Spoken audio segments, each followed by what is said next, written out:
Thanks for watching Capital City News, your connection to Salt Lake City government. I'm your host, Poonam Kumar. I'm here down at the Gilgal Gardens today, this beautiful park, one of many here in Salt Lake City. And on today's show, we're interviewing Lonnie Egerton-Goff about the 1300 South Reconstruction Project.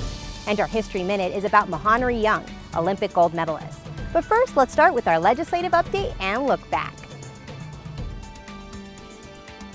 City Council members, along with the mayor and police chief, participated in a ribbon cutting to open the Community Connection Center, a service center in the city for those experiencing homelessness. District 3 Council member Stan Penfold led the effort to start the unique program housed in the Rio Grande area. In an ongoing effort to strengthen the partnerships between law enforcement and the communities being served, Salt Lake City hosted its annual Night Out Against Crime. The Salt Lake City Police Department, council members, and Mayor Biskupski participated in activities with residents to strengthen neighborhood solidarity in creating safer and stronger communities. 18 students from Matsumoto, Japan, Salt Lake City's sister city, made a visit to City Hall and were welcomed by City Council member Derek Kitchen and other leaders. The group stayed in Salt Lake for 12 days with American host families.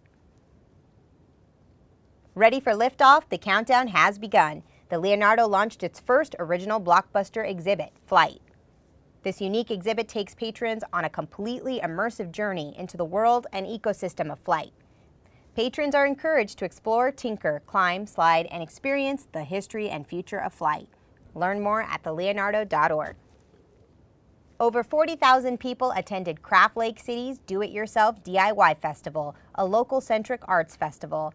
The 3-day event aimed to elevate the creative culture of Utah's local arts community through science, technology, education, and math, while also highlighting hands-on activities, local food, music, and more. Downtown lunch breaks are livened up with Salt Lake City Arts Council's Brown Bag Concert Series. The free outdoor concerts feature local and eclectic sounds of jazz, bossa nova, rock, hip-hop, and more. Concerts are held weekdays from 12:15 to 1 p.m. now through August 26th. For details, visit saltlakearts.org. Salt Lake City is getting into the second phase of the 1300 South Reconstruction Project, and Lonnie Egerton-Goff, Salt Lake City engineer, is here to tell us more about the project and what to expect. We're near the corner of 400 West and 1300 South. We're seeing part of the Phase 2 Reconstruction Project, and right now we're working on a water line being replaced. It'll be part of the larger project that will happen starting in a couple of weeks for repaving. The repaving will occur from 400 West to 500 West underneath the bridges, so all of 1300 South will be taken away, the existing pavement and new concrete pavement. So short term, there will be a lot of congestion through this intersection and to and from the I-15 on-ramp, off-ramps. About 7 weeks of 1 lane each direction. So we're encouraging folks to use detours and other ways to get to the Bees or other main attractions on 1300 South. In the long run, we will have a much improved, safer roadway and pedestrian system. We'll have the American with Disabilities Act ramps for the sidewalks. We'll have markings on the pavement for bicyclists. We'll have a wider path on the north side of 13th that will allow for both people to walk and people to be on bicycles. And we'll have some improvements on the pavement markings to encourage people to be in the right space to get on the freeway, get off the freeway, left, right, turn lanes. So that'll be a big safety improvement. So we know this has been, so far, since the beginning of July when we started, a very congested area. Lots of people are learning that they can't go through the interchange like they used to be able to or before the project started. We know it's going to be about 2 months of continued difficulty getting to the places you're used to going on 13th South.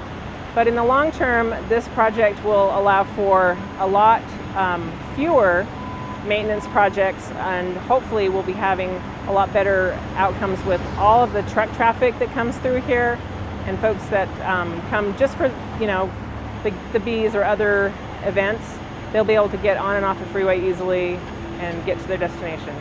So we welcome people looking at our website. We do weekly updates on the engineering projects website. And now it's time for a History Minute. From 1912 to 1948, the Summer Olympics held competitions in the arts in the categories of music, literature, architecture, painting, and sculpture. The art had to be about or inspired by sports, and entries were exhibited close to the Olympic venues. In 1932, when the Summer Olympics were held in Los Angeles, California, a sculpture called The Knockdown took home the gold medal. The sculptor? Mahonri Young. Young was the grandson of Brigham Young and was born in Salt Lake City in 1877, just 20 days before the death of his grandfather. He skipped high school in order to pursue a career in the arts, and it paid off, not just with that gold medal. His continuing legacy as a sculptor can be seen in many places in Salt Lake City today. Most notably would be the sculpture at This Is the Place State Park and the Siegel Monument at Temple Square. He also sculpted the statue of his grandfather for the United States Capitol's statuary. Today, the gold medal-winning Knockdown is at the Smithsonian Institute. Mahonri Young passed away in 1957. Thanks for watching Capital City News, where we do our best to keep you in the know. Please tune in next time to stay up to date on all the latest. For SLC TV, I'm Poonam Kumar.